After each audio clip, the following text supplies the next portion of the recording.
ప్రసంగి గ్రంథము 4వ అధ్యాయము. పిమ్మట సూర్యుని క్రింద జరుగు వివిధమైన అన్యాయ క్రియలను గురించి నేను యోచించి తిని, బాధింపబడువారు ఆదరించు దిక్కులేక కన్నీళ్లు విడిచుదురు, వారిని బాధపెట్టువారు బలవంతులు గనుక ఆదరించువాడెవడనూ లేకపోయెను. కాబట్టి ఇంకనూ బ్రతుకుచున్న వారి కంటే ఇంతకు ముందు కాలము చేసిన వారే ధన్యులనుకొంటిని. ఇంకనూ పుట్టని వారు సూర్యుని క్రింద జరుగు అన్యాయపు పనులు చూచి యుండని ఎడల, అన్యాయపు పనులు చూచి యుండని హేతువు చేత ఈ ఉభయుల కంటెను వారే ధన్యులనుకొంటిని. మరియు కష్టమంతయు నేర్పుతో కూడిన పనులన్నీయు నరులకు రోషణ కారణములని నాకు కనబడెను. ఇదియు వ్యర్థముగా నొకడు గాలిని పట్టుకొనుటకై చేయు ప్రయత్నము వలెనున్నది. బుద్ధిహీనుడు చేతులు ముడుచుకొని తన మాంసము భక్షించును. శ్రమయును గాలికైన యత్నములను రెండు చేతుల నిండా నుండుట కంటే ఒక చేతి నిండా నెమ్మది కలిగి ఉండుట మేలు. నేను ఆలోచింపగా వ్యర్థమైనది మరి ఒకటి సూర్యుని క్రింద నాకు కనపడెను. ఒంటరిగానున్న ఒకడు కలడు, అతనికి జతగాడు లేడు, కుమారుడు లేడు, సహోదరుడు లేడు. అయినను అతడు ఎడతెగక కష్టపడును. అతని కన్ను ఐశ్వర్యము చేత తృప్తి పొందదు. అతడు సుఖమనున్నదినే నెరుగక ఎవరి నిమిత్తము కష్టపడుచున్నానని అనుకొనడు. ఇదియు వ్యర్థమైనదై బహు చింత కలిగించును. ఇద్దరి కష్టము చేత ఉభయులకు మంచి ఫలము కలుగును గనుక ఒంటిగాడై యుండుట కంటే ఇద్దరు కూడి యుండుట మేలు. వారు పడిపోయినను ఒకడు తన తోడి వానిని లేవనెత్తును. అయితే ఒంటరిగాడు పడిపోయిన ఎడల వానికి శ్రమయే కలుగును, వాని లేవనెత్తువాడు లేకపోవును. ఇద్దరు కలిసి పండుకొనిన ఎడల వారికి వెట్ట కలుగును. ఒంటరిగానికి వెట్ట ఎలాగూ పుట్టును? ఒంటరియగు నొకని మీద మరియొకడు పడిన ఎడల ఇద్దరు కూడి వాని నిద్రింపగలరు. 3 పేటల త్రాడు త్వరగా తెగిపోదు గదా. మూఢత్వము చేత బుద్ధి మాటలకిక్క చెవియొగ్గలేని ముసలి రాజు కంటే బీదవాడైన జ్ఞానవంతుడగు చిన్నవాడే శ్రేష్ఠుడు. అట్టివాడు తన దేశమందు బీదవాడుగా పుట్టినను పట్టాభిషేకము నొందుటకు చెరసాలలో నుండి బయలు వెళ్ళును. సూర్యుని క్రింద సంచరించు సజీవులందరూ గతించిన రాజునకు బదులుగా రాజైన ఆ చిన్నవాని పక్షమున నుందురని నేను తెలిసికొంటిని. అతని ఆధిపత్యము క్రింది జనులకు లెక్కయే లేదు. అయినను తరువాత రాబోవు వారు వీనియందు ఇష్టపడరు. నిజముగా ఇదియు వ్యర్థమే, ఒకడు గాలికై ప్రయాసపడినట్టే. ప్రసంగి గ్రంథము 5వ అధ్యాయము. నీవు దేవుని మందిరమునకు పోవునప్పుడు నీ ప్రవర్తన జాగ్రత్తగా చూచుకొనుము. బుద్ధిహీనులు అర్పించున్నట్లుగా బలి అర్పించుట కంటే సమీపించి ఆలకించుట శ్రేష్టము. వారు తెలియకయే దుర్మార్గపు పనులు చేయుదురు.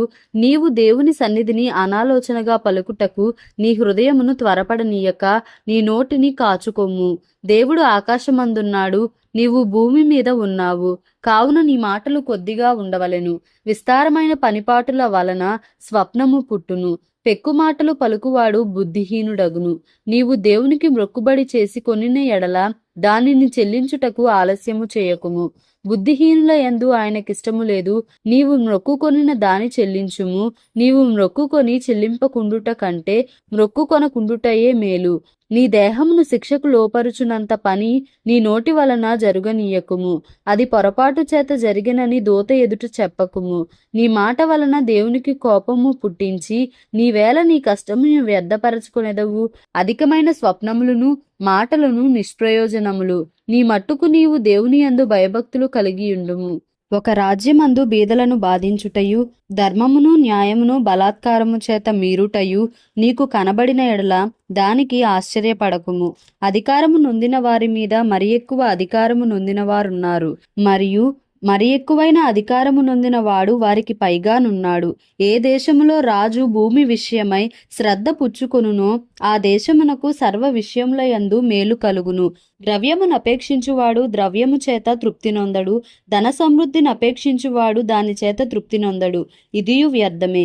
ఆస్తి ఎక్కువైన ఎడల దాని భక్షించువారును ఎక్కువ అగుదురు.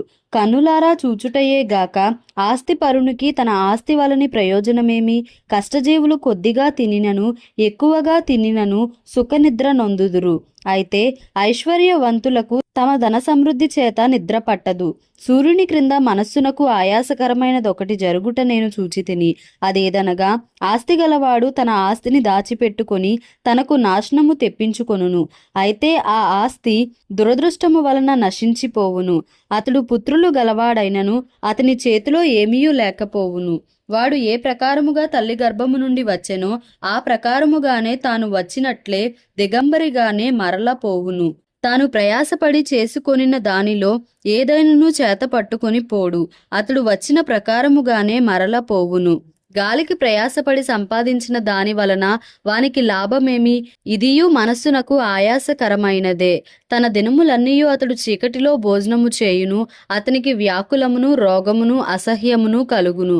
మరియు కోరదగినదిగాను చూడముచ్చటైనదిగాను నాకు కనబడినది ఏదనగా, దేవుడు తనకు నియమించిన ఆయుష్కాల దినములన్నీయు ఒకడు అన్నపానములు పుచ్చుకొనుచు తన కష్టార్జితమంతటి వలన క్షేమముగా బ్రతుకుచుండుటయే.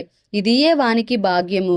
మరియు దేవుడు ఒకనికి ధనధాన్య సమృద్ధి ఇచ్చి దాని యందు తన భాగము అనుభవించుటకును అన్నపానములు పుచ్చుకొనుటకును తన కష్టార్జితమందు సంతోషించుటకును వీలు కలుగజేసిన ఎడల అతనికి ఆ స్థితి దేవుని ఆశీర్వాదము వలన కలిగినదనుకొనవలెను.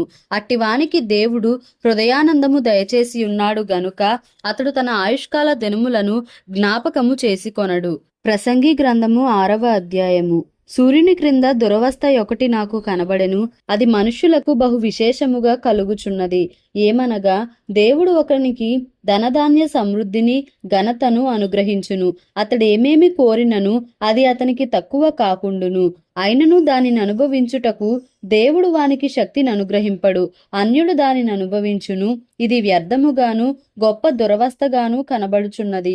ఒకడు 100 మంది పిల్లలను కని దీర్ఘాయుష్మంతుడై చిరకాలము జీవించినను అతడు సుఖానుభవము నెరుగకయు తగిన రీతిని సమాధి చేయబడకయు నుండిన ఎడల వాని గతి కంటే పడిపోయిన పిండము యొక్క గతి మేలని నేను అనుకొనుచున్నాను.